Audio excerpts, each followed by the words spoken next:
여러분 안녕하세요. 네, 반갑습니다.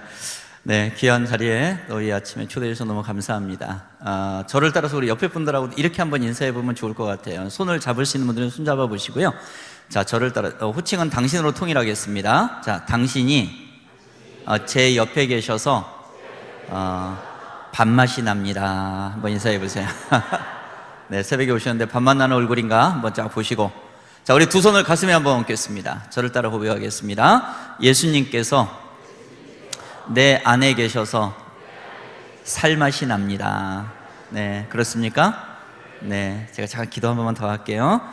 하나님, 이 새벽을 깨우며 저희들 발걸음을 충정교회로 인도해 주신 것을 감사합니다. 부족한 종을 성령님의 도구로만 전적으로 사용해 주시기를 원합니다. 이 자리에 계신 모든 성도님들, 또 목자님들, 도전받고 결단하며 회복과 감동과 치유의 시간이 될 수 있도록 이 시간을 축복하여 주옵소서. 감사합니다. 예수님의 이름으로 기도드리옵나이다. 아멘. 네, 여러분, 지금 목사님께서 소개해 주셨듯이 저는 학교에서 아이들을 가르치는 선생님이고요. 예, 교직 28년 됐습니다. 그리고 평신도 사역을 하다가 이제 10년 전에 교회 아이들이 많이 약해진다 해서 또 하나님 마음 주셔서 신학 공부를 하고요. 지금은 교회에서 또 교역자로도 이렇게 섬기고 있습니다. 아이들의 문제가 아이들에 멈추지 않고 가정의 문제가 너무 심각하다 해서 2002년도에 두란노 아버지 학교를 수료하고 지금 이제 아버지 학교 강사, 제 아내는 이제 어머니 학교 강사입니다. 그래서 같이 또 이제 부부 학교 또 이제 강의를 하면서 여러 사역을 감당케 하셨어요. 이 두란노 쪽에서 생긴 그 학교들이 굉장히 많은데 여러분들 이 학교 들어보셨는지 모르겠는데요. 몇 년 전에 생겼습니다. 그 시어머니 학교 혹시 들어보셨나요? 시어머니 학교, 시어머니 장모 학교가 나로 학교라고 있습니다. 이 시어머니 학교는 이 마지막 주에 시어머니가 며느리들을 딱 초대해요. 그래갖고 며느리 앞에 딱 시어머니가 무릎을 꿇습니다. 그리고 세족식을 해요. 너희들은 같은 여자끼리 왜 싸우냐 이거죠. 그래서 하나님 안에서의 회복과 치유가 많이 일어나고 있습니다. 부모와 자녀가 함께하는 이제 감동 캠프라는 프로그램도 있고요. 이제 엄마와 딸이 함께하는 엄딸 캠프. 그런데 모든 프로그램에 하나님의 영이 깃들 때 온전한 회복과 치유가 일어난다는 것이죠. 예. 사실 저는 오늘 여러분들 이런 모습으로 서 있지만 제가 교사가 됐던 1989년도에 저는 신앙이 전혀 없던 그냥 국어를 재밌게 잘 가르치는 아이들을 사랑하는 선생님으로 시작을 했어요. 그런데 그 학교에서 지금의 그 아내를 만나게 됩니다. 아내는 영어 선생님으로 부임해 왔는데요. 저 29살, 제 아내 24살. 만난 지 3개월 만에 눈이 맞았어요. 그리고 7개월 후에 이제 결혼을 하게 되는 겁니다. 신앙이 없던 저와는 달리 제 아내 쪽은요 5대째 믿음의 집안의 딸이고요. 지금은 7대까지 이제 내려갔거든요. 여러분, 5대째면은 외국 선교사가 복음을 가지고 우리나라에 들어올 때부터 예수님을 믿은 아주 그 속칭 영빨이 아주 막강한 그런 집안의 장녀입니다. 뭐 저희 집도 만만치 않습니다. 저희 집이 이제 충남 공주가 고향인데요. 이 할아버지 5형제가 계셨거든요. 다 술 퍼먹다 돌아가셨어요. 예, 그러니까 과부로 할머니만 5명 남은 거잖아요. 이 할머니들이 술도 못 먹던 분들이 시집 와가지고 술 배워가지고 내 팔자가 왜 이러냐, 술 먹다 나중에 다 돌아가세요. 저희 할아버지가 4번째 할아버지인데 외동아들 1명 두셨어요. 저희 아버지세요. 19살에 장가 보냅니다. 뽀송뽀송한 엄마가 시집 딱 오니까요, 할머니가 이제 결혼을 시켜놓고 질투하신 거예요. 하나밖에 없는 내 아들을 저 여자애가 뺏어갔다. 이제 옛날에는 좀 그런 게 있었나 봐요. 영문도 모르고 누나랑 저는요, 할아버지 할머니가 서울 성북구 기름동에서 키웠고요. 여동생 남동생은 아빠 엄마가 삼양동 빨래골에서 키웠어요. 저 5학년 때 할머니가 암으로 돌아가실 때까지 저는 부모님의 사랑을 받지 못하고 자란 거예요. 여러분들 아시죠? 부모님의 사랑을 받지 못하고 자란 자녀들은 자존감이 낮습니다. 세상에 나가서 당당하게 외치며 살아가기가 너무나 많이 힘이 드는 거예요. 극히 내성적이었던 저희 아버지요, 술만 드셨다면 말이 많아져요. 그리고 좀 폭력적인 분으로 바뀌셨어요. 그런데 그 잘못된 영향력이 저에게 미쳐지는데요, 저도 극히 내성적인 아이로 자라고 있었습니다. 중학교 1학년 때 학교에서 인성검사를 했는데 남자다운 성격이 제가 100% 중에 5%가 나오더라고요. 잘하는 특기는 고무줄, 줄넘기, 공기놀이, 별명은 섹시. 이 얼굴 하얗고 창백한 말 한마디 못하는 아이가 바로 저였던 거예요. 한 번은 할머니 집에 누워 그렇게 잠을 자고 있는데 아버지가 그때 무척 귀했던 과일을 한 다발 사가지고 술에 취하고 오셨어요. 여러분, 옛날에 제일 비쌌던 과일이 뭐죠? 예, 바나나입니다. 그죠? 바나나라는 사실을 아시는 분들은 연세가 좀 있으신 분들이에요. 요즘 애들은 바나나가 진짜 싼 줄로 알더라고요. 제 머리맡에 딱 던져두고 저를 막 흔들어 깨우는 거예요. 그리고 뜬모를 얘기를 20-30분 동안 하고 가시는 그 아버지의 뒷모습을 보면서 제가 속으로 이렇게 외친 거예요. 저 아저씨 누구야? 저는 그 아버지라는 사람이 너무 싫었던 거예요. 한번 안아준 적도 없어요. 사랑한다라는 고백도 하지 못해요. 우리식으로 얘기하면 기도는 상상도 할 수가 없죠.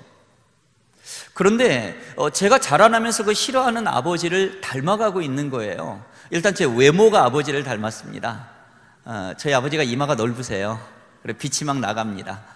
그리고 제 목소리가 아버지를 닮았어요. 여러분, 제 목소리 괜찮습니까? 네, 여러분들 귀가 아주 고급입니다. 제가 변화되기 전에 노래방을 딱 갔는데 저희 여동생이 그러는 거예요. 오빠랑 노래할 때마다 아빠랑 목소리가 똑같아. 저 그날 마이크 집어 던져버렸습니다. 어느 날 거울을 봤는데 제가 서 있는 게 아니라 저희 아버지가 서 있어요. 저 그날 거울 깨버릴 뻔했습니다. 그런데 정말로 제가 아버지를 닮았던 건요, 술을 그렇게 제가 잘 먹었던 거예요. 고등학교 2학년 때가 전성기입니다. 저는 신앙은 없죠. 당시에 글 쓰는 문학소년이었어요. 그리고 나중에 이제 시인으로 등단을 하고 지금까지 책을 한 24권 정도 이렇게 썼습니다. 별로 놀라지도 않으시는군요. 저보다 더 많이 쓰셨나 봐요. 거기에 이제 울보 선생이라는 책이 이제 조금 이제 알려지기 시작을 했어요. 저는 어떤 선택이 없이 가정의 원뿌리가 음주 문화였어요. 그리고 술만 마셨다면 싸우고 울고 비판적이고 부정적이고, 그리고 또 싸우고 울고, 이런 문화 속에서 그냥 안 좋은 영향력을 받고 있었던 것입니다. 저는 제가 궁금해서요, 나는 왜 이렇게 술을 잘 먹는 거지? 한번 취해봤어요. 그랬더니 아버지보다 더한 증상이 나타나는 거예요. 차도로 뛰어드는 겁니다. 그리고 춤을 춰요. 그 차도로 내려고 끽 쓰는 거예요. 그때 저는 즐거움을 누리고 있었던 것입니다. 대학 때 제 친구가 제 이름을 가지고 점을 쳤어요. 관아야, 너는 나중에 객사할 팔자야. 제가 예수님을 만나서 제대로 변화되지 않았다면요, 제 인생이 어떻게 될지 상상할 수가 없을 것 같습니다. 여러분, 무슨 이야기입니까? 우리가 예수 그리스도를 믿어서 구원 백성이 되었지만 우리의 육적인 부모로부터 물려받은 영향력 중에 좋은 것도 있지만 잘못된 것도 있다는 것입니다. 우리가 하나님을 믿을 때 무엇인가 해야 되는 것도 있지만 나쁜 것이 발견될 때는 예수 이름으로 완전히 끊어버리고 정리를 해야 된다는 거죠. 만약에 그걸 하지 않으면 우리는 발목을 잡힐 때가 있다는 것입니다. 저는 이렇게 술독에 빠져 사는 남자였어요. 그런데 제 아내 쪽은요, 너무나 다른 가정이었습니다. 저희 장모님 목사님입니다. 처남도 목사입니다. 여러분, 온통 집구석이 아니라 집안이 그런 집안이 있지 않습니까? 이 사자가 너무 많은 집안이요. 이 가족이 전부 그래요. 목사, 전도사, 권사, 집사. 그때 제가 내세울 건 교사. 이거 하나밖에 없는 거예요. 그러면 우리 아내는요, 모태신앙 아닙니까? 모태신앙인 제 아내가 어떻게, 그리고 신앙생활 하고 있는 24살 먹은 그 자매가 어떻게 이 술독에 빠져 사는 남자를 남편감으로 선택할 수가 있었을까요? 그건 우린 조금만 생각해보면 알 수가 있습니다. 제 아내는 저를 만났을 그 당시에 영빨이 완전히 떨어져 있었어요. 교회 생활은 습관적으로 하고 있었던 겁니다. 왜냐하면 눈 뜰 때부터 교회를 알았으니까요. 그런데 예수 그리스도의 영으로 이 남자를 분별력 있게 봐야 되는데, 이게 세상적인 눈으로 저를 보니까요, 보는 눈빛이 속칭 어때요? 보암직도 하고 먹음직도 했던 겁니다. 그래서 저를 남편감으로 선택을 한 거예요. 불똥은 저희 장모님에게로 튀어갔습니다. 저희 장모님 당시에 전도사님이셨어요. 기도를 정말 많이 하는 어머님이셨죠. 여러분, 우리가 문제가 생기면 어떻게 합니까? 문제 갖고 고민하는 거 한순간이죠. 그 문제를 가지고 하나님 앞에 가잖아요. 기도원 가든가 골방으로 들어가지 않습니까? 저희 장모님이 철부지 딸이 이 믿음 없는 사윗감이라고 데리고 딱 온 걸 보니까 이게 이 자기 딸이 기도 갖고는 안 될 것 같아요. 일주일 동안 금식 기도 들어가십니다. 기도 가운데 하나님이 그러시더래요. 네 사위 맞다, 빨리 하산해라. 그리고 기도원에서 내려오셨어요. 그리고 이제 약혼 결혼을 하게 되는 겁니다. 여러분, 제 말이 좀 빠른가요? 예. 이 충정교회 여러분들의 특징이 하나 있군요. 말씀을 들으실 때 숨을 안 쉬세요. 집중도가 엄청나십니다. 네. 저희 장모님이 응답을 받아오신 거예요. 그리고서 결혼을 하게 되는데, 처가와 아내의 권유로 저는 교회를 처음 나가기 시작했습니다. 저희 장인어른이 그 당시에 영락교회의 그 사무국장으로 근무를, 직장이 거기셨어요. 그래서 저는 이제 영락교회에서 첫 신앙생활을 시작하게 된 겁니다. 6일 동안 술과 세상적인 것에 빠져 살고 교회에 가가지고 1시간 동안 졸고 오는 양다리 신앙인의 생활을 5년 동안 하게 되었어요. 여러분들 아시죠? 세상 속에 빠져 살다가 갑자기 교회에 나온다고 인간이 획가다 바뀌지 않잖아요. 우리식으로 얘기하면 성령님 만나 주셔야 되죠. 말씀과 기도의 훈련이 있어야 되고요, 또 섬기는 그러한 방법도 알아야 되지 않습니까? 이렇게 양다리로 왔다 갔다 하던 그때에 저희 장모님께서는 목숨 건 기도를 하셨습니다. 누군가가 목숨을 걸어야 한 영혼이 살아난다.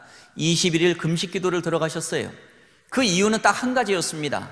하나님, 기도 가운데 응답 주셔서 5대째 믿음의 집안에 우리 사윗감을 보내주셨다면 얘를 빨리 변화시켜 주셔야지 왜 안 변화시켜 주십니까? 누군가 목숨을 걸어라. 근데 보니까 당신의 딸은 아직도 철부지예요. 장모님 목숨 건 기도하신 겁니다. 그때 성령님께서 저를 만져주시기 시작하셨습니다. 이 영락교회를 왔다 갔다 하고, 그리고 첫 직장에서 아내랑 같이 이 신혼생활을 하면서 아이들을 가르치던 그 무렵에 저는 지금의 영훈고등학교로 건너오게 됩니다. 영훈고등학교는 제가 나온 모교입니다. 저는 7회 졸업생이고요, 그리고 지금 45회 애들이 고등학생이니까 제 아들, 딸뻘 정도가 이제 어느덧 그렇게 되었어요. 영훈학교 와서 첫 담임을 맡게 되었는데 고등학교 1학년 남학생 학급이었어요. 첫 시간에 아이들 자리 배치를 다 해줬는데 한 남자애가 자리에 들어가질 않는 겁니다. 그 아이의 이름은 송문석이라는 아이였어요. 넌 왜 자리에 안 들어가니? 선생님, 제가 몸이 좀 아파요. 이 아이는 속칭 우리가 알고 있는 루게릭병 환자였어요. 저를 만났을 때 손가락 5가락 중에서 3가락의 세포가 이미 죽어 있었고, 그 아이의 허벅지는 우리의 팔뚝 정도로 이미 가늘어져 있었습니다. 여러분, 저는요 정말 좋은 선생님이 되고 싶었어요. 그리고 제 스펙, 제 노하우, 제 사랑법으로 어떤 아이도 회복시킬 수 있다라고 자신만만했습니다. 그런데 19을 못 넘기고 죽는다는 시한부 인생을 사는 아이가 제 앞에 있을 때는요, 제가 가지고 있는 어떤 것으로도 이 아이를 치유할 수 없다는 것을 알았을 때 저는 자괴감에 시달렸어요. 맨날 울고불고 저녁 때는 선생님들하고 술 마시고 울고 막 이러고 있는데 아내가 어느 날 다가왔어요. 여보, 그렇게 울지만 말고 새벽 기도를 가봐. 새벽 기도는 응답이 100%가 아니야, 200%야. 저는 200%의 응답 이런 거 모르죠? 그런데 이 영락교회 신앙생활 하다가 지금 살고 있는 연희동 쪽에 어른 한 150명 되는 조그만 교회에서 제자훈련을 양육이 되고 있을 때 말씀에 눈을 뜨기 시작하니까 예수님이 이 땅에 오셔서 눈 먼저 뜨게 하고 죽은 나사로 살리시고 하는 놀라운 기적의 기록을 보고요, 그래, 내가 하나님을 붙잡으면 이 아이를 하나님이 살려줄 수도 있는 거 아닌가, 이런 마음이 들었던 거예요.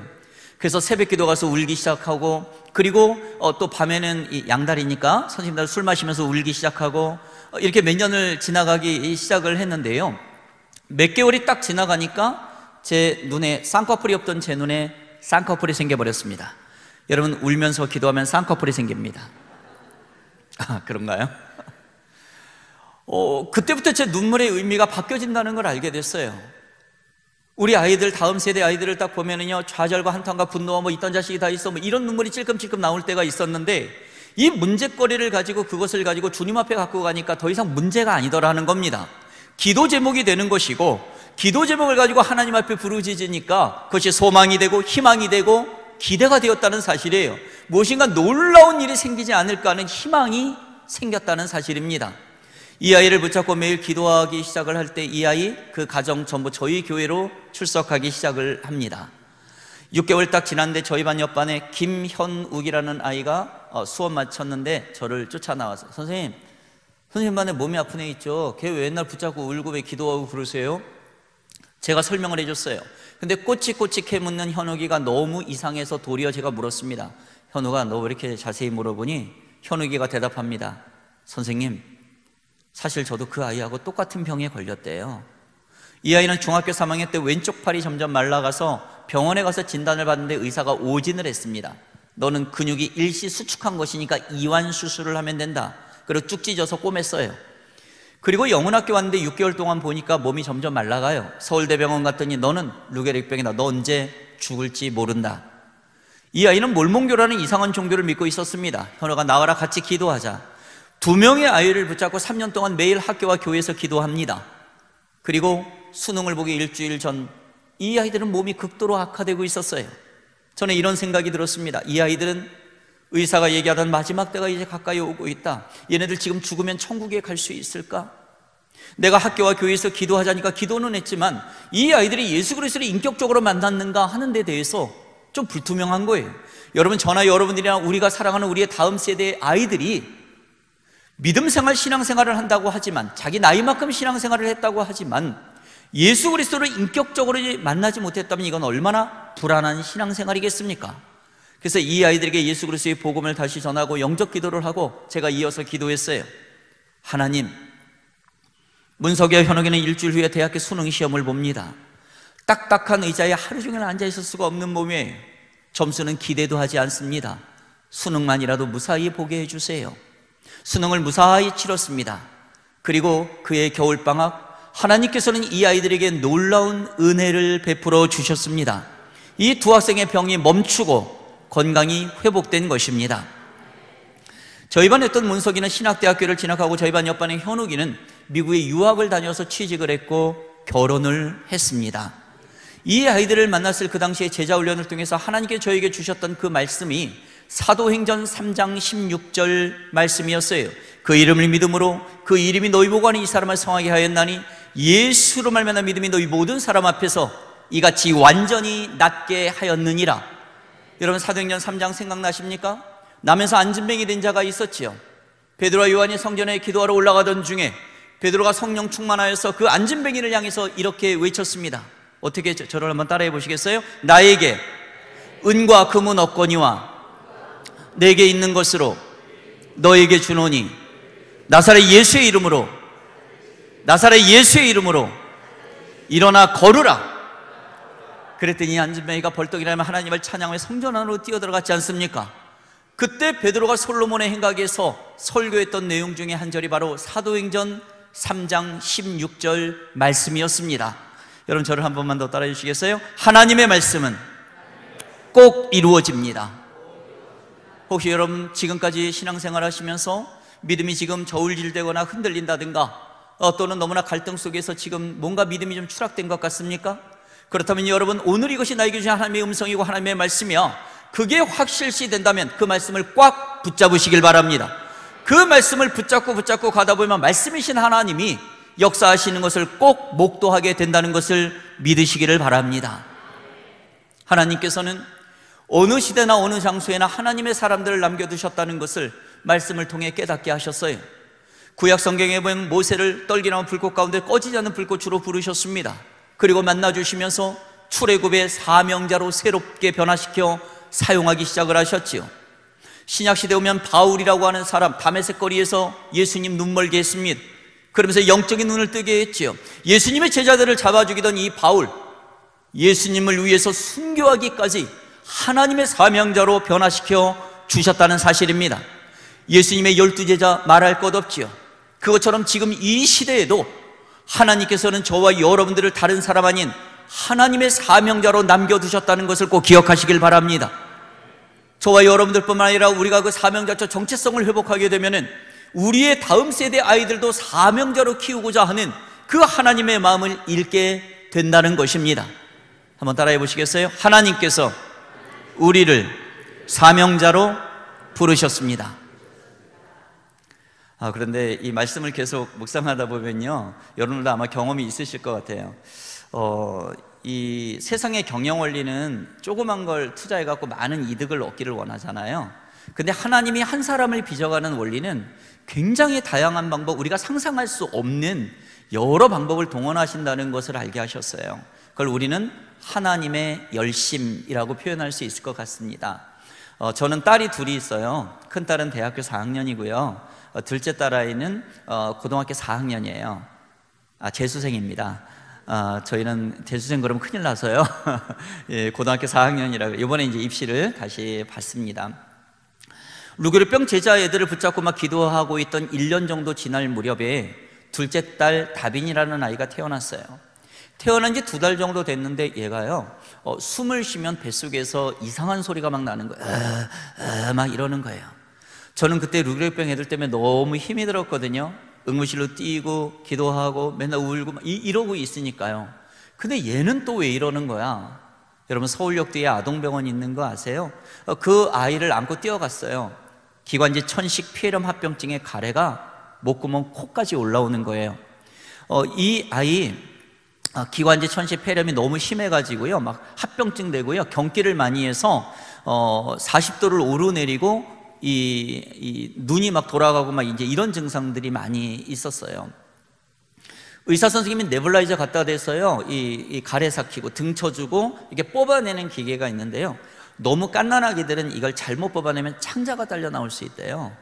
의사 선생님이 빨아주라는 거예요. 애기 코를요. 여러분, 사람 코 빨아 보셨어요? 아마 연세가 좀 있으신 분들은 경험이 있으셨을 것 같아요. 제가 달려들어서 아이의 코를 빨고 뱉고 이렇게 2년 동안요, 눈에서는 눈물이 있어. 나는 왜 이렇게 살아야 돼? 막 이런 거 있잖아요. 그래서 근데 이 아이의 코를요, 안 빨 수가 없었어요. 우유를 빨아먹지 못하니까 숨통을 틔워야 되니까요. 그래서 가끔 이렇게 애기들 물코 있잖아요. 물렁코. 이게 넘길 때도 있고요, 이 딱딱한 코는 씹히기도 하고요. 여러분, 이따가 맛있는 아침 시간, 식사 시간 되시기 바랍니다. 근데 여러분, 제가 왜 우리 아이의 코를 빨아야만 됐을까요? 저 아빠니까요. 부모라는 이름은 절대로 자기 자식을 포기하지 않는 거니까. 여러분, 제가 왜 이 루게르병 애들을 야 병원에 가서 입원해서 치료나 잘 받아 이러지 않고요, 울고불고 뛰고 기도하고 그랬을까요? 저 스승이니까요. 스승이라는 이름은 절대로 자기 제자를 포기하지 않는 거니까. 왜 그렇죠? 요한복음 13장 1절에 보면 예수께서 유월절 전에 아버지의 때가 이른 줄 아시고 자기의 사람들을 사랑하시되, 어떻게 사랑했다고 되어 있죠? 한번 따라하겠습니다. 끝까지 사랑합시다. 예수님의 사랑법은 끝까지 사랑하는 거였잖아요. 그래서 예수님 어떻게 하셨어요? 당신의 목숨을 십자가에 거시고, 하나님, 제 목숨을 가져가시고 저들을 살려주십시오. 그래서 끝까지 포기하지 않는 사랑이기 때문에 목숨을 걸었다는 얘기입니다. 쉽게 얘기해서 내가 죽어도 좋으니 저 아이를 살려주시고 저 영혼을 살려달라는, 그게 바로 예수 그리스도의 사랑법이었다는 거예요. 여러분, 저와 여러분들이 정말로 예수 그리스도를 믿는 사람이고 예수 그리스도를 통해서 구원받은 구원 백성이라고 한다면 우리에게 있는 나의 사랑법이 아니라 예수 그리스도의 사랑법을 따라야 한다는 것입니다. 그 사랑은 절대로 포기하지 않는, 어떤 상황이라도 절대로 포기하지 않는 목숨 건 사랑법이고, 그게 실제로 우리의 삶에 나타나야 된다는 것이죠. 저도 말씀을 통해서 그것을 점점 깨달아 알게 되고 그것을 자연스럽게 아이들에게 행하도록 하나님이 만들고 계셨다는 것입니다. 루게르병 애들이 예수님을 영접하던 바로 그 무렵, 이틀 전만 해도 가래가 들끓고 있던 둘째 딸 다빈이를 이틀 후에 병원에 데려갔는데 몸속에 있던 가래가 완전히 없어지고 건강이 회복된 것입니다.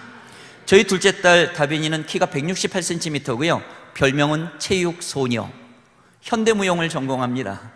그래서 작년에 무용과를 봤는데 작년에 안 되고요, 이번에 다시 무용을 가지고 복음을 전하겠다고 기도하며 성장하는 영성 있는 아이로 하나님이 키워가고 계셨습니다. 저는 우리 두 제자와 딸을 통해서 하나님이 저를 불러주시고 만져주셨죠. 그러면서 기도하는 교사로 살라, 네가 가르치는 그 국어 과목 갖고는 안 된다, 아이들의 영혼을 변화시킬 수 없다, 이것을 깨닫게 하셨던 것입니다. 저희 둘째 아이가 조금 예쁘장하게 생겼어요. 초등학교 1학년 때요, 같은 반 태우라는 남자에게서 결혼 프로포즈 받았어요. 다빈아, 난 나중에 너한테 장가 갈 거야. 태우야, 너 우리 집이 어떤 집인지 몰라서 그러니? 우리 집 아빠 엄마도 언니도 나도 열심히 교회 나가고 하나님 잘 믿는데 너네 교회도 안 나가잖아. 너 나한테 장가 가려면 교회부터 나가야 돼. 태우가 집에 갔어요. 아빠 엄마 앉혀놓고 얘기하는 겁니다. 아빠 엄마, 우리 교회 나가야 되는데요. 태우야, 교회는 왜 갑자기? 나 이제 다빈이한테 장가 가야 돼. 거기 하나님 잘 믿고 교회도 잘 나가고 그러는데 우리는 교회도 안 나가고, 나 다빈이한테 장가 못 가면 어떡하려고 그래. 태우 아빠 뭐 알았어, 가자. 그러고 교회 나가기 시작했어요. 그날 저녁에 제가 딱 퇴근해서 다빈이를 딱 안고 얘기했습니다. 다빈아, 너는 얼굴이 무기다. 이 이쁜 얼굴로 전도를 해라. 근데 여러분, 얼굴 이쁘고 잘생긴 걸로 전도가 잘 된다면, 제가 이 아침에 여러분들 와서 여러분들 얼굴을 쫙 뵈니까요, 여러분들 교회는 여러분들 때문에 수천 명이 몰려올 줄로 믿습니다. 아멘. 네. 근데 과연 그럴까요? 뭐 조금 효력이 있을지는 모르겠지만요, 그게 사실 다는 아니고 진짜가 아니잖아요. 저희 둘째 아이가 제 아내 뱃속에 임신돼 있을 때요, 저는 그때 이제 성령님 만났죠. 그래서 새벽 예배 다녀와 가지고요, 아내의 배에다가 손을 얹고 축복 기도 하는 겁니다. 오늘 아침에도 제가 3시 반에 일어나서 4시에 이제 집이 연희동이어서 이제 나왔거든요. 아내와 두 딸아이 또 축복 기도하고 이렇게 나왔죠.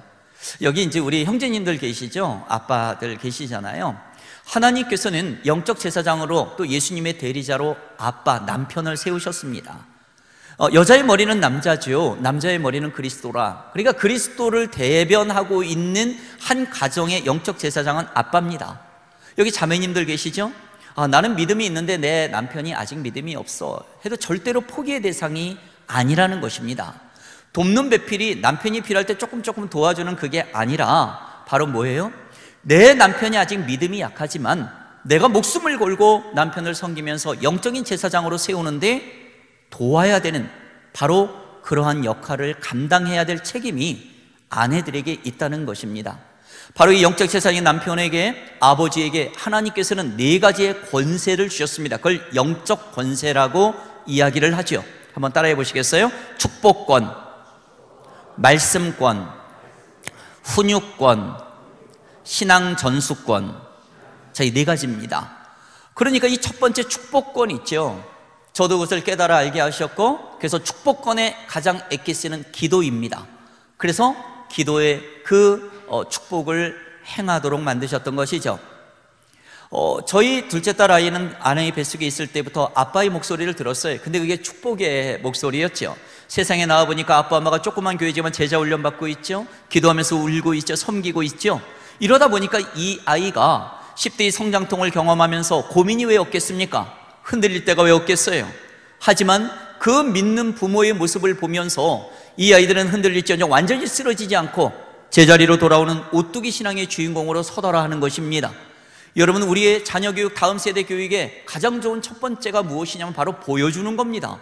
그런데 이 보여주는 게 바로 우리가 가짜로 보여주는 게 아니라는 거죠. 예를 들어서, 야, 아빠는 그렇게 못하지만 너는 이렇게 해라. 이건 설득력이 없습니다. 우리 아이들은 우리가 해주는 말만 듣고 자라는 게 아니라 우리의 등을 보고 자란다는 말이 있어요.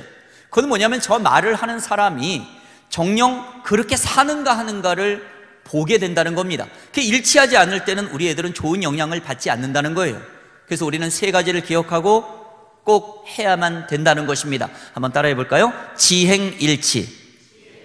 여러분, 하나님 말씀 많이 아시죠? 또 옳은 거 많이 아시죠? 행동으로 꼭 일치되게 나타나야 된다는 것입니다. 자, 2번째입니다. 따라합니다. 언행일치. 말한 대로 행동하셔야 된다는 얘기예요. 한 교회 선생님께서 아이한테 이야기했어요.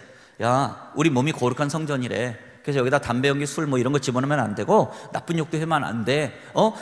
알았지? 막 이랬단 말이에요. 그랬더니 이 학생이 딱 들으면서 속으로 이렇게 생각했어요.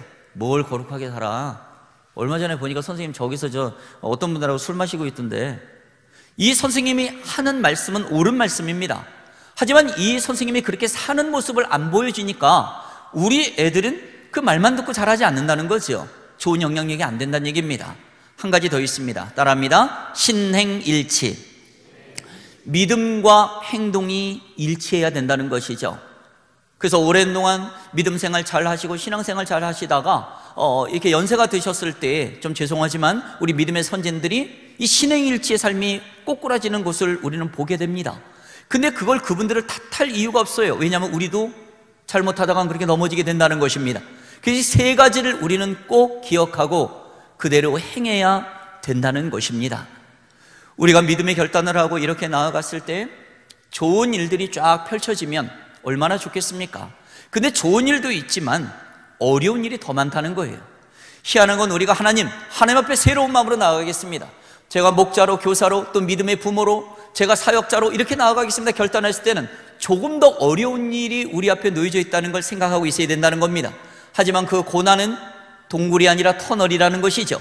지나가는 과정일 것이고, 그것은 모두 믿음으로 돌파했을 때 간증의 고백으로 만들어 주신다는 것입니다. 저에게는 인생에 정말 어려운 일이 생겼어요. 여러분, 제가 우리 아이들을 좀 욕하거나 때리게 생겼나요? 좀 맞게 생기지 않았나요? 속칭 은혜를 많이 받았을 때 학교에서 정말 무례하게 구는 학생 하나를 격려한다고 등을 쳤는데 얘가 피하다가 귀를 맞아서 고막이 터져버리는 사건이 발생을 했습니다.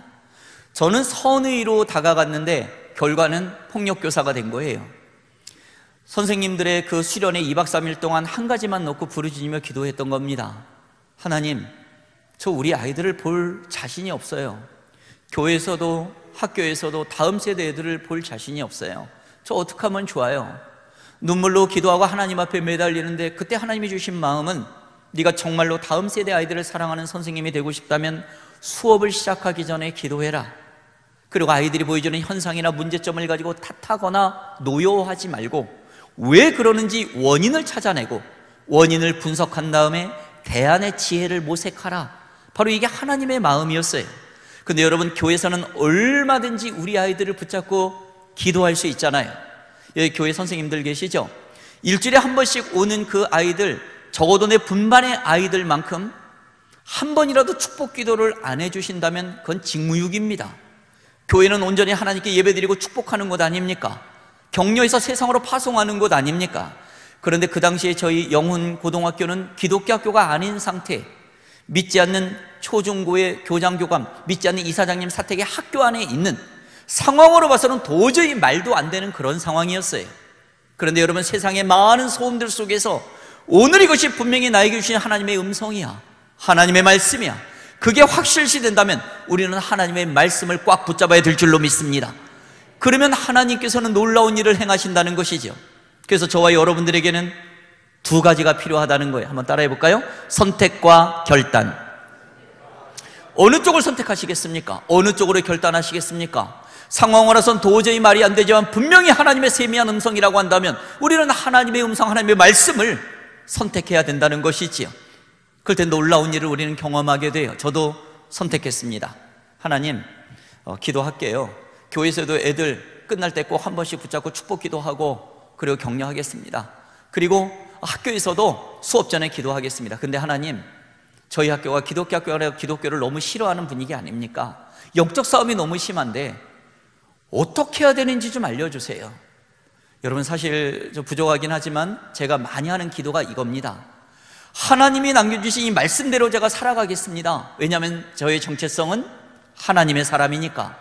그럼 하나님의 사람이 살아가는 방법은 세상 사람들과 똑같은 방법으로 세상 사람들을 대하는 게 아니라 하나님의 방법으로 대해야 되는 거 아닙니까?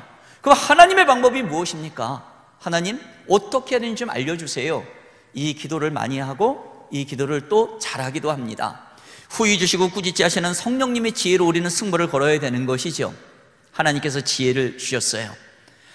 아이들 첫 수업 시간에 제가 들어가면은요, 일단 첫 마디가 이렇습니다. 얘들아, 책 덮어. 그래요.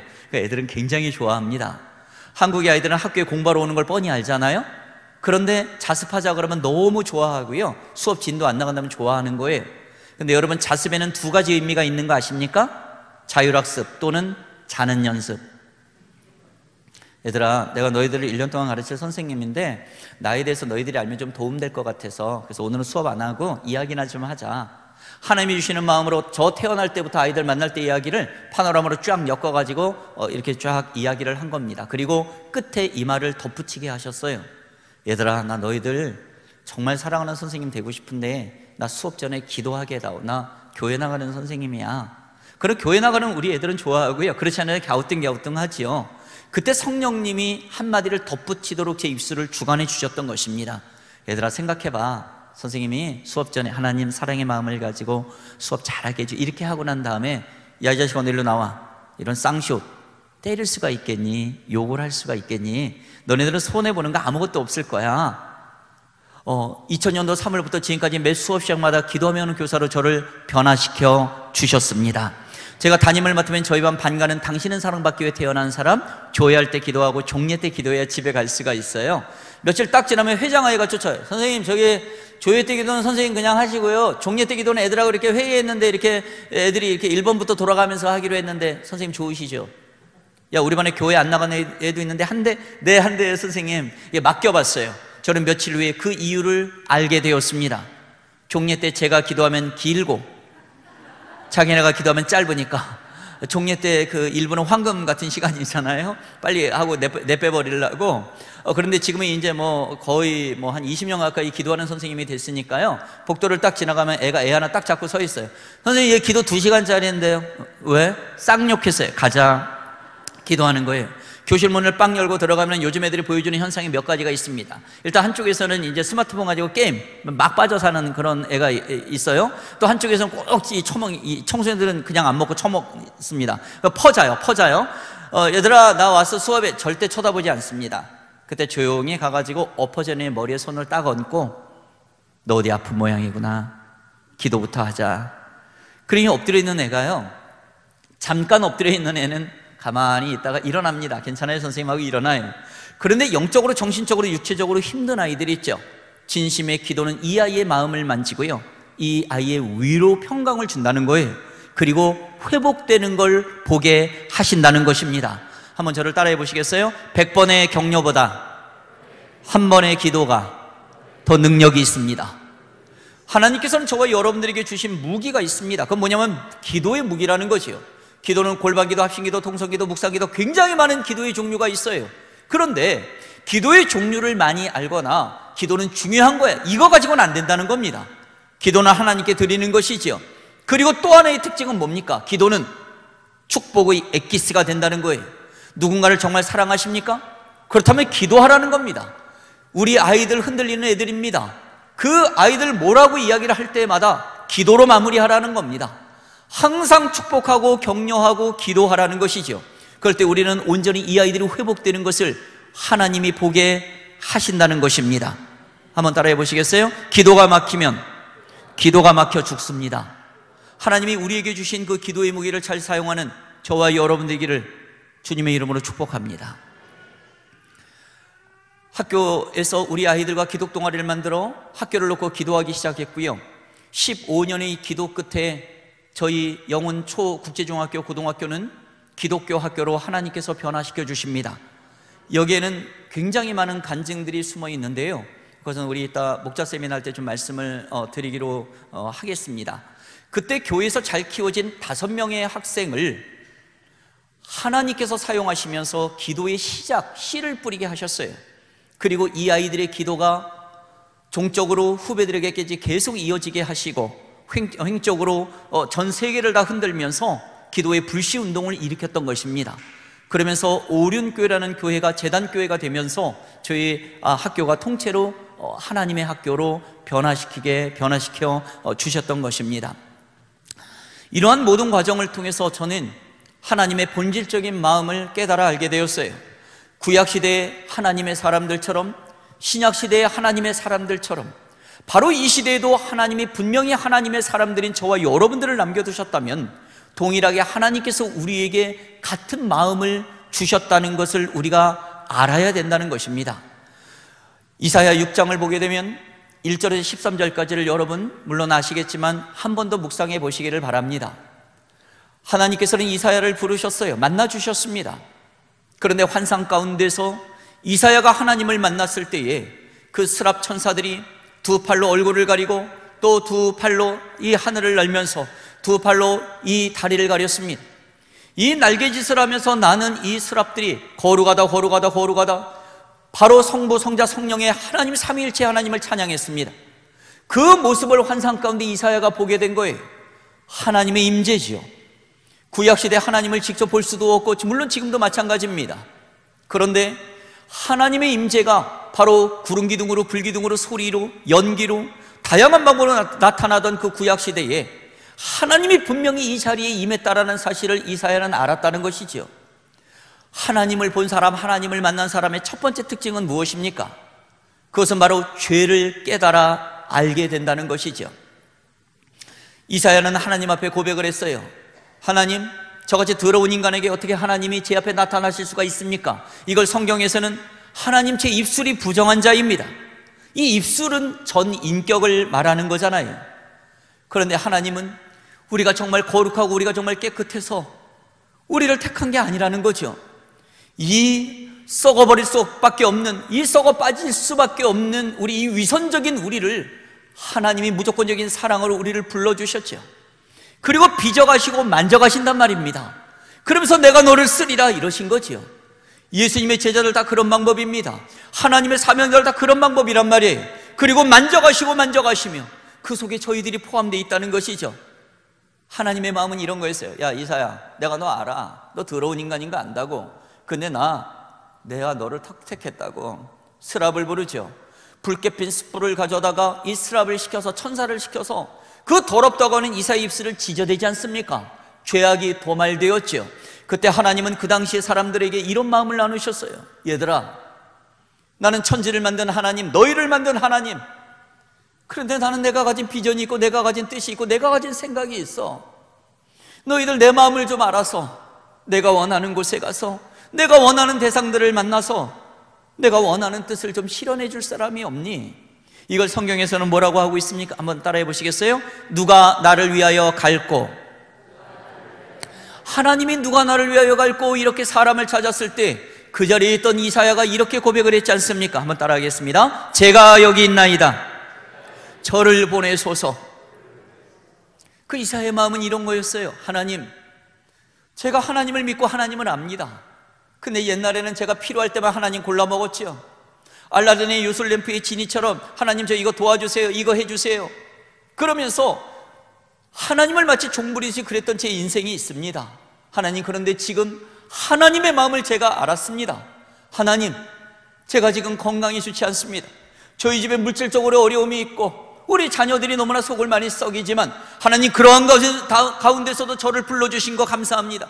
하나님, 하나님의 마음을 제가 알아서 하나님이 원하시는 이 충정교회, 하나님이 원하시는 그 직장, 하나님이 원하시는 그곳에서 그 사람들을 만나서 하나님의 마음과 하나님의 비전과 하나님의 뜻을 제가 순종하며 섬기겠습니다. 여러분, 이 고백이 어떤 고백인 줄 아십니까? 이런 고백을 우리는 사명자의 고백이라고 하는 것입니다. 하나님은 우리를 부르셨고 우리에게 미션 사명을 주셨어요.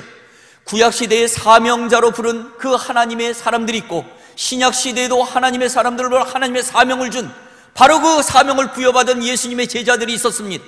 바로 여러분, 구약시대가 아닌 신약시대, 저와 여러분들은 이 시대에 남겨놓으신 하나님의 특별한 뜻이 분명히 있다는 걸 기억하시길 바랍니다. 바로 우리의 정체성은 하나님의 사람입니다. 그렇다면 하나님의 사명을 따라 우리는 살아가야 된다는 것이죠. 오늘 읽었던 본문 말씀 이사야 6장 13절에 당시에 많은 백성들 너무나 패악했어요. 이들이 회개하며 엎드러지지 않았습니다. 그때 하나님 이들을 나무에 비유를 했죠.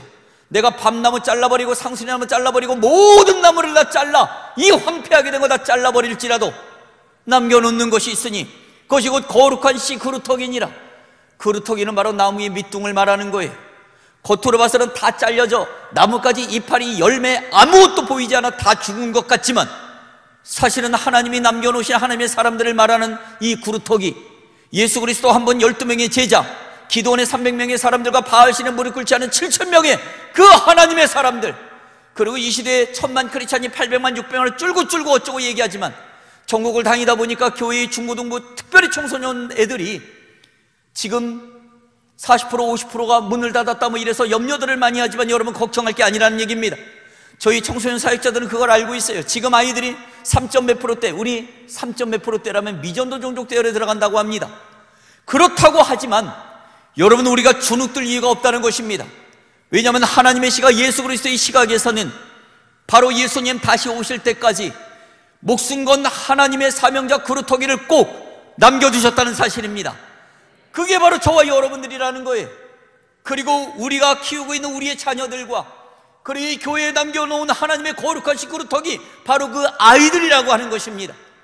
그 아이들을 우리의 눈으로 봐서는 한숨이 나오고 우리의 눈으로 봐서는 도저히 소망이 없는 것처럼 보일지 모르지만 하나님의 프레임으로, 하나님의 시각으로 봤을 때는 이 아이들은 남겨진 하나님의 그루터기라고 하는 것입니다.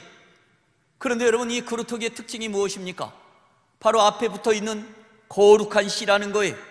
거룩의 원래의 의미는 구별 아닙니까? 세상과 사람들이 같이 살지만은 거기서 구별된 백성, 세상에 끌려다니는 인생이 아니라 세상을 영적으로 끌고 다니는 인생, 바로 그러한 사명자적 믿음을 가지고 나아가도록 하는 바로 그 하나님의 마음을 이 시간에 충만한 은혜로 부여받으시길 바랍니다. 바로 저와 여러분들을 하나님이 그렇게 부르셨다는 거예요. 그래서 저도 그 사명을 깨달아 알게 되었고, 교회에서 우리 아이들을 키우기 시작했습니다. 그래서 이 아이들, 야 너네들 학교 안에 들어가서 기독동아리 만들어. 아이들이 움직이면 기독동아리를 만들 수 있습니다. 요즘에는 상설동아리, 일반 동아리, 지도교사가 꼭 있어야 되는 동아리뿐만 아니라 작은 동아리라고 해서 이건 아이들 두세 명만 모여도 학교에서 이 작은 동아리를 인정해 줍니다. 결국 무엇이냐면은 교회 나가는 우리 아이들 아직 세상 속에 학교 속으로 파송되어 있다는 거죠. 이 아이들이 그런 영적 근성이 회복된다면 우리가 학교 속으로 들어가기는 어렵지만 하나님은 이미 우리의 자녀들, 우리의 교회 학생들을 바로 세상 속으로 이미 파송해 놨다는 겁니다. 그 아이들을 하나님이 쓰신다는 것입니다. 교회에서 잘 키워진 5명의 그 아이들이 학교 안에서 저와 함께 기도 모임을 시작했습니다. 그게 2000년도 3월 14일의 일입니다. 학교 밖에 교회를 빌려서 일주일에 2번씩 예배 드리며 오는 애들이 5명이 있었는데, 제가 기도하던 가운데 하나님이 인도해 주셔서 이 아이들을 만나게 된 겁니다.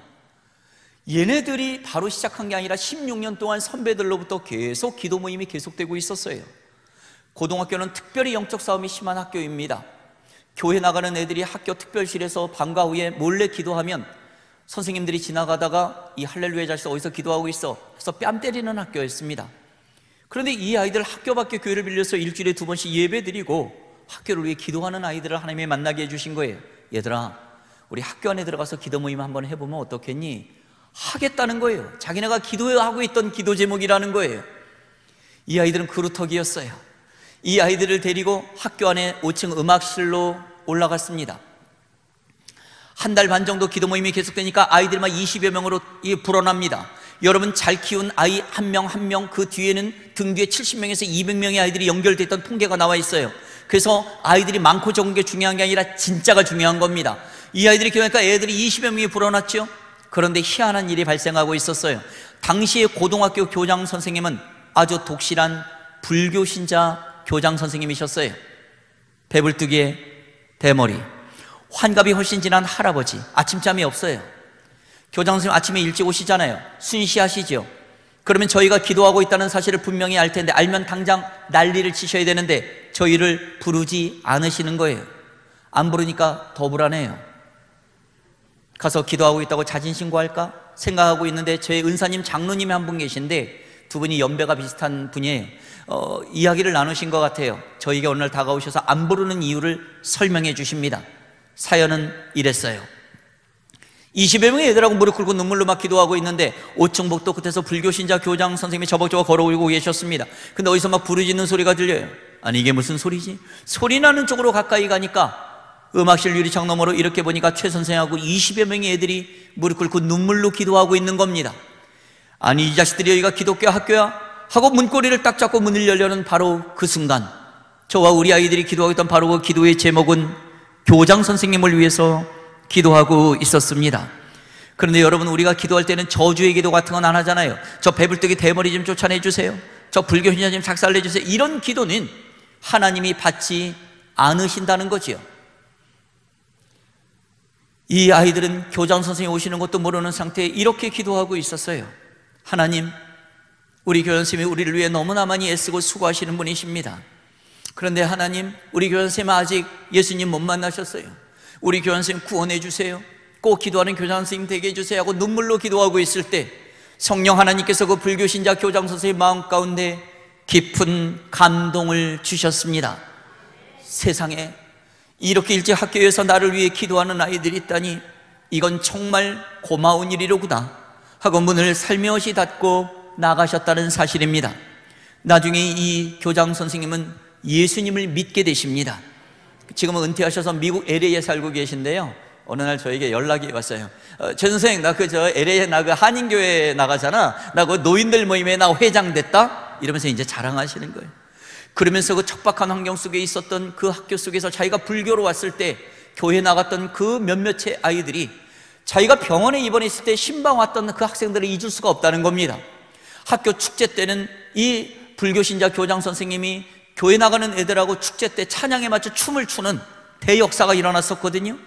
거기다가 이 학교를 은퇴하고 나갈 때 교장실로 교회 나가는 애들이 와서 축복송 불러주고 꼭 예수 믿는 축복의 선생님 되시라고 눈물로 기도했다는 걸 잊어버릴 수가 없다는 것입니다.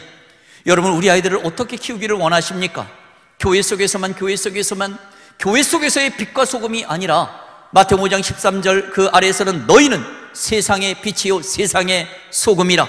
예수 그리스도가 그렇게 사셨던 것처럼 바로 너희들의 착한 행실을 보고 다른 믿지 않는 사람들이 하나님께 영광을 올려드리도록 하라. 바로 이것을 가르쳐야 될 책임이 교회의 저와 여러분들의 사명이라는 걸 꼭 기억하시기를 바랍니다. 제가 짤막한 영상 하나 보여드리고 마무리 좀 하겠습니다. 그 CBS 영상 하나만 좀 부탁드리겠습니다. 네, CBS 영상입니다. CBS.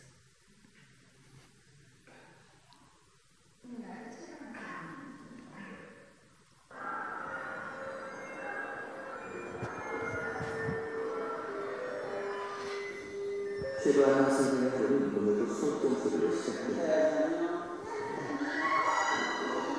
시인자, 서울영문고등학교의 국어교사, 그리고 울보 선생이라는 별명을 가진 남자. 그에게는 특별한 무언가가 있습니다. 하나님, 시험 마치고 또 연휴도 마치고 세상에서 가장 아름다운 사랑이 넘치는 학교로 공부할 때 지혜가 넘쳐서 한 시간을 공부하는 10시간을 공부하는 우리 아이들에게 해 주옵소서. 아멘.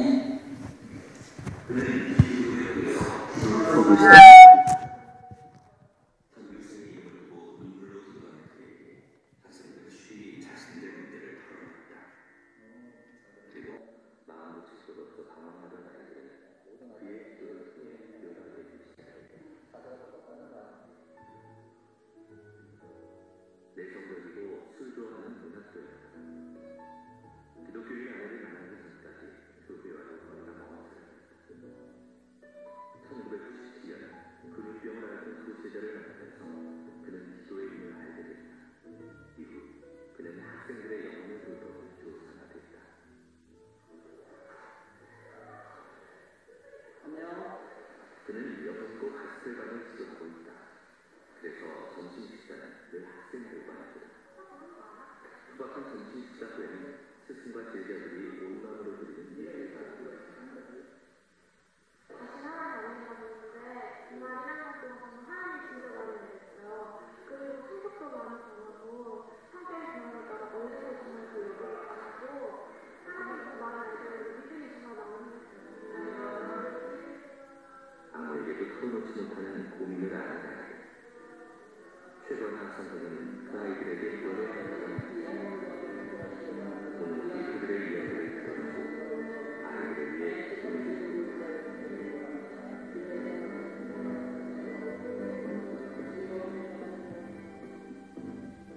20년을 교사를 했다. 앞으로도 그리 사는 게 휴가나 선생의 소원이다.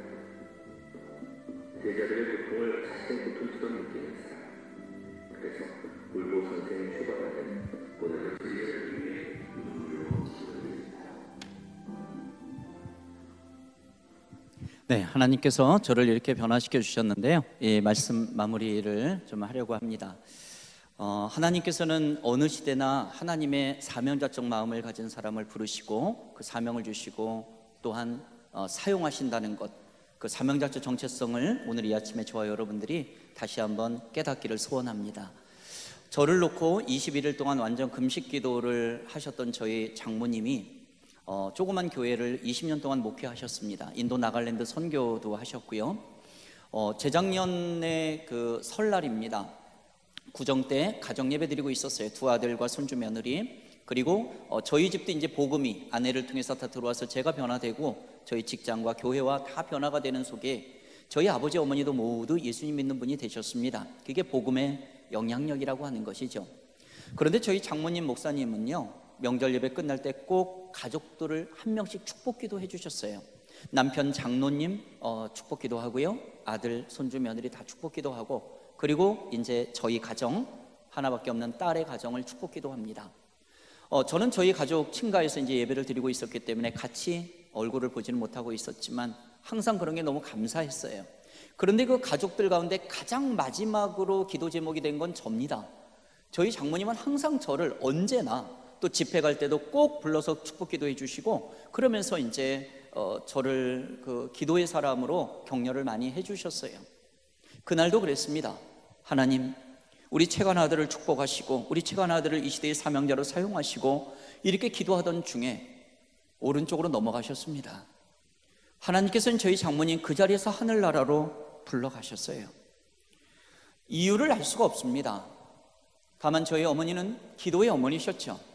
그리고 저를 놓고 목숨 건 기도를 하셨다는 사실은 분명합니다. 그 어머니 유품을 다 정리하던 중에 그 어머니가 하나님께 드린 편지글이 몇 년 전에 썼던 글이 발견이 되었어요. 거기에는 이런 내용이 숨겨져 있었습니다. 하나님, 어느 시대나 하나님의 사람들을 남겨두시고 하나님의 사명을 이루도록 하셨는데, 하나님 저를 이 시대의 목회자로 기름 부어주시고 하나님의 사명자로 남겨주신 거 너무 감사합니다. 그런데 하나님이 저에게 주신 그 사명이 끝나는 바로 그날, 그 자리에서 저를 한 방에 하나님 곁으로 데려가 주세요. 이 기도를 하시면서 사셨던 분이라는 것을 알게 되었어요. 결국 어머니의 마음을 저는 알게 되었습니다. 그것이 무엇이냐 하면은 바로 내가 살아있을 때도 영혼을 놓고 기도하며 섬기는 건 매우 중요한데, 죽음의 그 순간마저도 간증이 되고 고백이 돼요. 말씀 전하다가 찬양하다가 기도하다가 누군가를 섬기다가 그 영혼을 놓고 최선을 다하다가 하나님 곁으로 불러주세요. 그래서 내 후손들이, 그리고 나를 아는 많은 분들이 나의 죽음을 통해서도 예수 그리스도 앞에 돌아올 수 있도록 바로 그 소망의 기도를 드리면서 하나님 앞에 전진하고 있었다는 사실을 알게 되었던 것입니다. 저희 장모님은 지금 영락교회 동산묘지에 묻혀 계십니다. 입관하기 전에, 입관할 때 가족들 한마디씩 하잖아요. 하나밖에 없는 딸이죠. 제 아내가 울면서 얘기하는 겁니다. 엄마는 진짜 멋있는 하나님의 딸이야. 엄마 진짜 멋있는 우리 엄마야. 엄마 진짜 멋있다.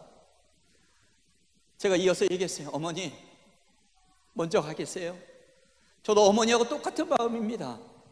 저도 이 시대에 이 그리스도밖에 있던 외인이었고 이방인이었고 죽을 수밖에 없는 영혼이었는데, 저와 제 가족을 살려주시고 하나님의 사명자로 불러주신 은혜를 제가 압니다.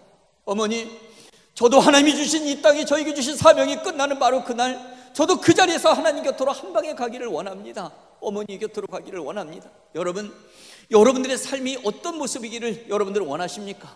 지금 이 새벽 예배에 와서 이렇게 성령 충만함을 삼아 나가는 여러분들, 하나님은 분명히 여러분들을 축복하실 것입니다. 그런데 그것만이 아니라 내가 왕년에 전도왕이었어, 왕년에 모즘했어 하는 걸 자랑하면서 나이 들어가지고 뜨뜻한 데 누워서 천국 가는 거, 물론 복된 인생입니다. 하지만 말이죠, 여러분, 우리가 이 시대에 남겨진 이 굉장히 패악한 세상에서 우리의 죽음마저를 통하여서도 한 영혼이 돌아난다면, 바로 그 영혼이 돌아온다면 우리가 왜 죽음을 마다하겠습니까? 바로 예수 그리스도의 그 12명의 제자 요한만 빼고서 모두 순교했습니다. 우리에게는 그 마음이, 그 믿음이 있어야 된다는 것입니다. 여러분, 이 사명자, 거룩한 시 사명자의 특징이 있습니다. 여러분, 오른손 한번 들어보시겠어요? 한번 따라하겠습니다. 사명은 죽음보다 강합니다.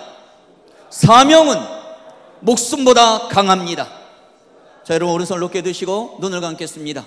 그리고 우리 잠깐 한번 기도하면 좋겠습니다. 우리를 이 시대의 다른 사람 아닌 사명자로 주님께서 우리를 부르셨습니다. 사명이 목숨보다 강하고 사명이 죽음보다 강하며, 이 시대에 특별히 다음 세대를 위해 기도하는 목자로, 그리고 믿음의 부모로, 믿음의 조부모로 우리를 부르셨다는 것입니다. 우리는 지금 살아가고 있는 이 세상에서 우리의 선진들, 우리 할아버지 할머니, 우리 아버지 어머니가 뿌려놓았던 기도의 씨앗, 그 기도의 열매를 우리는 먹고 있습니다. 우리는 그만큼 기도하고 있습니까? 그만큼 섬기고 있습니까? 이 시대에 여러분, 하나님 우리를 사명자로 사용해 주십시오. 특별히 다음 세대를 책임질 우리 목자님들과 우리의 믿음의 부모님들, 우리를 하나님 이 시대의 사명자로 사용하여 주시옵소서. 우리 주님의 이름을 한번 부르며 같이 합심해서 기도하겠습니다. 주여, 살아계신 아버지 하나님 감사합니다. 이 시대의 사명자로 우리를 불러주신 아버지 하나님이시여, 하나님의 은혜를 구합니다.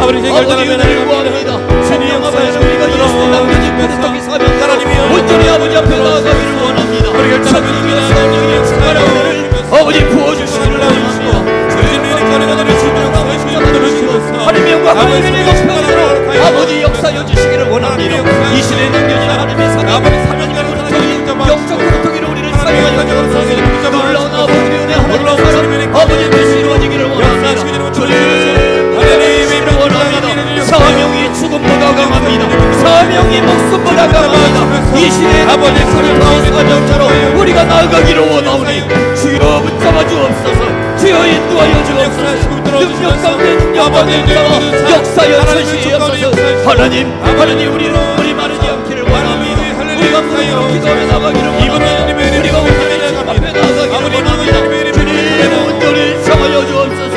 능력의 발로 붙잡아 역사여 주시옵기를 원합니다. 주의 영광 주의 은혜가 넘쳐나는 하나님 우리 충격교회로 우리의 가정들로 축복하여 주시옵소서. 능력의 발로 붙잡아 역사여 주시옵소서. 사용하여 주시옵소서. 붙들어 주시옵기를 원합니다. 주님 온전히 참아여 주옵소서. 여러분 두 손을 가슴에 한번 얹으시기 바랍니다. 한 번 더 저랑 기도하기를 원합니다. 이 시대에 남겨진 그루터기의 사명자적 마음으로 우리가 나아갈 때 진정으로 우리의 강력한 무기, 하나님이 주신 무기가 있습니다. 그것은 물론 기도하는 것입니다. 그런데 그 기도보다 더 중요한 마음이 있어요. 그건 뭐냐면 바로 그루터기 앞에 붙어있는 거룩한 씨, 거룩이 있다는 것입니다. 우리가 믿음 생활 잘하다 꼬꾸라지는 바로 그러한 이유들이 이 거룩성을 훼손하기 때문에 그렇습니다. 그래서 우리는 항상 우리를 점검하고 성화되는 그 삶으로 하나님 앞에 갈 때까지 우리는 우리를 연단하고 우리를 채찍질해야 된다는 것입니다. 이 시간에 여러분 한 번 더 기도할 때 하나님 제가 거룩한 이 시대에 남겨진 그루터기가 되기를 원합니다. 기도하시고 지행일치와 언행일치와 신행일치의 삶으로 내가 나가기를 원합니다. 그리고 내가 말뿐만이 아니라 온전히 영으로 삶으로 변화되는 역사를 하나님 변화시켜 주시고 특별히 우리의 가정의 부모로 그리고 우리의 아이들에게 있어서 영적인 부모 목자로서 하나님 제가 거룩한 식으로 덕이 사명대로 나가기를 원합니다. 우리 한 번 더 기도하기를 원합니다. 주님의 이름 한번 부르며 같이 나아가겠습니다.